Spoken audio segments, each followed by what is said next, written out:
Bonjour et bienvenue à tous et à toutes. J'espère que vous allez bien. Que Dieu vous bénisse dans le merveilleux nom de Jésus-Christ. Hébreux 11 décrit la foi comme étant une ferme assurance des choses qu'on espère, la démonstration de celles qu'on ne voit pas. Pour l'avoir possédée, les anciens ont obtenu un témoignage favorable. C'est par la foi que nous reconnaissons que le monde a été formé par la parole de Dieu, en sorte que ce qu'on voit n'a pas été fait de choses visibles. La foi est certainement l'élément le plus important de la vie chrétienne. Nous avons la foi en le seul vrai Dieu, sans pour autant le voir. La Bible dit que la foi est si importante que sans elle, il est impossible d'avoir accès à Dieu et de lui plaire. Or, sans la foi, il est impossible de lui être agréable, car il faut que celui qui s'approche de Dieu croie que Dieu existe. Je n'ai pas foi en quelque chose que je vois, parce que cela n'exige pas de foi, parce que je le vois. Croire, c'est voir l'invisible.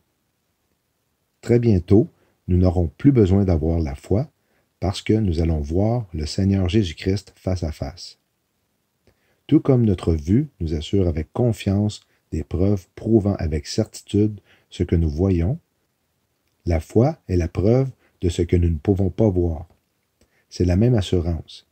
C'est ce qu'est la foi. C'est même ainsi qu'elle fonctionne. Jésus lui dit, « Parce que tu m'as vu, tu as cru. Heureux ceux qui n'ont pas vu et qui ont cru. » C'est ce que fait la foi. En tant que telle, lorsque vous exercez cette foi, vous devenez un bon témoignage. La foi dit « J'y crois ». L'auteur de l'Épître aux Hébreux, inspiré par le Saint-Esprit, dit clairement que sans la foi, il est impossible de plaire à Dieu. Qu'y a-t-il dans notre foi en lui qui lui plaît tant? Puis-je humblement suggérer qu'il bénit le cœur de Dieu lorsque nous venons à lui et mettons notre confiance en lui. Romains 10, 17. Ainsi la foi vient de ce qu'on entend, et ce qu'on entend vient de la parole de Dieu. La foi vient de la parole de Dieu parce que la parole est Dieu, et la parole s'est fait chair en la personne de Jésus-Christ. Et la parole a été faite chair, et elle a habité parmi nous, pleine de grâce et de vérité, et nous avons contemplé sa gloire, une gloire comme la gloire du Fils unique venu du Père. Le 11e chapitre aux Hébreux est souvent intitulé « Les héros de la foi ». Par la foi, Abel a offert au Seigneur un sacrifice qui lui plaisait. Noé a construit l'arche alors qu'il n'avait jamais plu sur terre. Abraham a quitté sa maison et obéi au commandement de Dieu en partant sans savoir où il allait, puis a été prêt à offrir son fils unique en sacrifice. Moïse s'est laissé utiliser par Dieu pour sortir le peuple d'Israël d'Égypte, et Rahab a sauvé sa vie en accueillant les espions israélites. Dieu ne définit pas son peuple par ses échecs, mais par sa foi. Regardez tous les échecs des saints de l'Ancien Testament, et pourtant, regardez comment Dieu les définit dans Hébreux 11.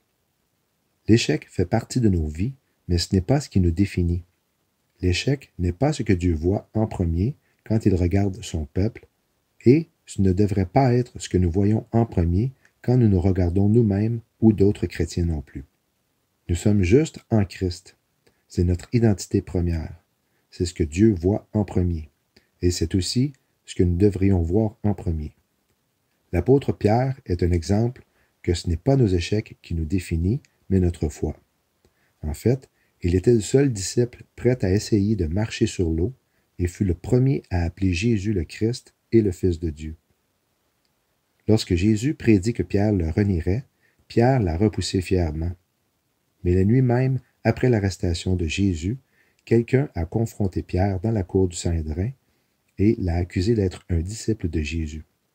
Et tout comme Jésus l'avait prédit, Pierre l'a renié 3 fois. L'échec de Pierre l'a-t-il exclu des plans que Jésus avait pour lui? Au contraire, Pierre est le premier des 12 à qui Jésus apparaît.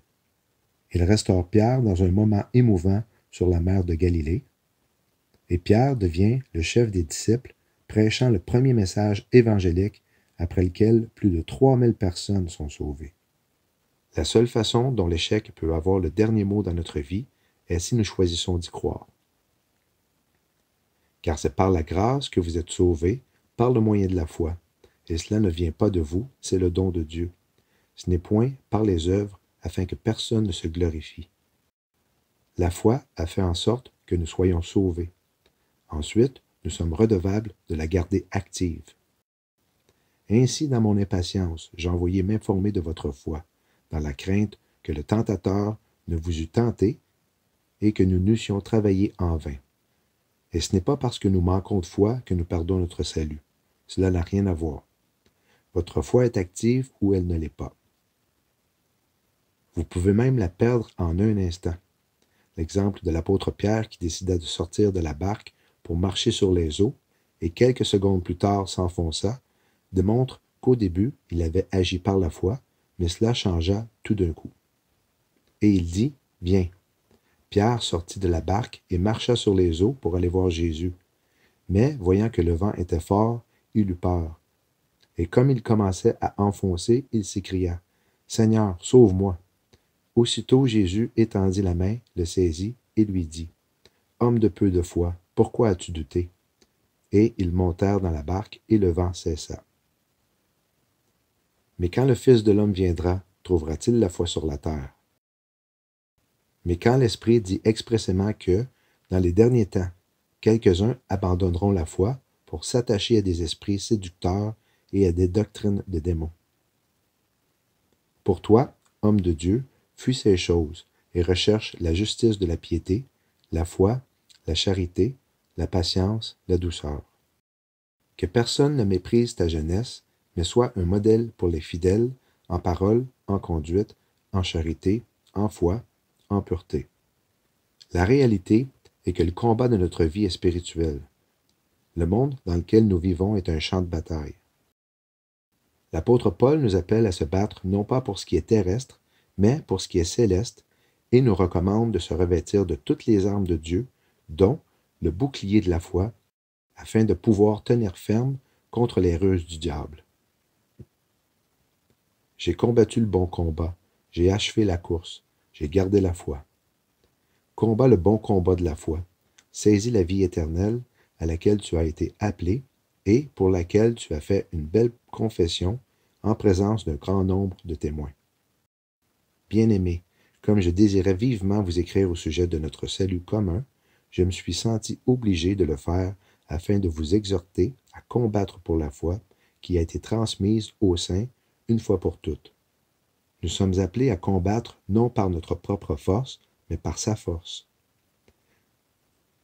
C'est à quoi je travaille en combattant avec sa force qui agit puissamment en moi. Je vous ai dit ces choses afin que vous ayez la paix en moi. Vous aurez des tribulations dans le monde, mais prenez courage, j'ai vaincu le monde. C'est Jésus qui a vaincu le monde dont Satan est le prince. Vous, petits-enfants, vous êtes de Dieu et vous les avez vaincus parce que celui qui est en vous est plus grand que celui qui est dans le monde. L'apôtre Jean dit que nous sommes déjà vainqueurs avant même d'avoir combattu à cause de Jésus qui vit en nous. Nous connaissons que nous aimons les enfants de Dieu lorsque nous aimons Dieu et que nous pratiquons ses commandements, car l'amour de Dieu consiste à garder ses commandements, et ses commandements ne sont pas pénibles, parce que tout ce qui est né de Dieu triomphe du monde, et la victoire qui triomphe du monde, c'est notre foi. Qui est celui qui a triomphé du monde, sinon celui qui croit que Jésus est le Fils de Dieu? En Nombre 13, alors que les Israélites étaient arrivés aux frontières de la terre promise, Dieu a ordonné à Moïse d'envoyer 12 hommes, un pour chaque tribu d'Israël, afin de l'explorer. À leur retour, ils ont rapporté que le pays regorgeait de richesses, ainsi que Dieu l'avait promis, mais qu'il était habité par de grands et féroces guerriers, ainsi que des géants, qui vivaient dans des villes fortifiées. Seuls Josué et Caleb ont encouragé le peuple à en prendre possession. Une qualité qui distinguait Josué et Caleb du reste des Israélites est qu'ils croyaient en les promesses de Dieu. Ils ne s'étaient pas laissés intimider par la grande taille de ses ennemis, ni par leurs villes fortifiées, parce qu'ils connaissaient Dieu et se souvenaient de comment il les avait délivrés d'Égypte, la nation la plus puissante du monde à cette époque. Ils savaient que si Dieu avait vaincu l'armée égyptienne, il pourrait certainement aussi s'occuper des tribus cananéennes. Dieu a récompensé la foi de Josué et de Caleb en faisant d'eux les seuls Israélites de leur génération à ne pas périr dans le désert. Les 12 espions envoyés en Canaan ont fixé les limites de leur vie par leur foi. 10 d'entre eux ont dit « Nous ne pouvons pas faire cela, c'est impossible. » Ils ont cru qu'ils ne pouvaient pas le faire, alors que c'est en effet ce qui s'est passé pour eux. Israël a accepté en majorité ce que ces espions ont dit, alors cela leur a valu 40 années de plus dans le désert, une génération entière. Mais Josué et Caleb ont fait un rapport complètement différent. Ils ont cru qu'ils pouvaient conquérir le pays promis parce que Dieu combattrait pour eux. Est-ce que vous croyez en ce que les gens puissent dire qui semble faire du sens, ou bien est-ce que vous croyez en ce que la parole de Dieu dit? La foi comporte différents niveaux. Par la grâce qui m'a été donnée, je dis à chacun de vous de n'avoir pas de lui-même une trop haute opinion, mais de revêtir des sentiments modestes, selon la mesure de foi que Dieu a départie à chacun.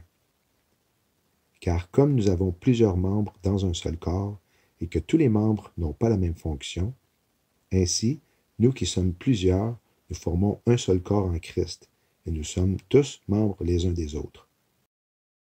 Nous envoyâmes Timothée, notre frère, ministre de Dieu dans l'Évangile de Christ, pour vous affermir et vous exhorter au sujet de votre foi. Je sais où tu demeures, je sais que là est le trône de Satan.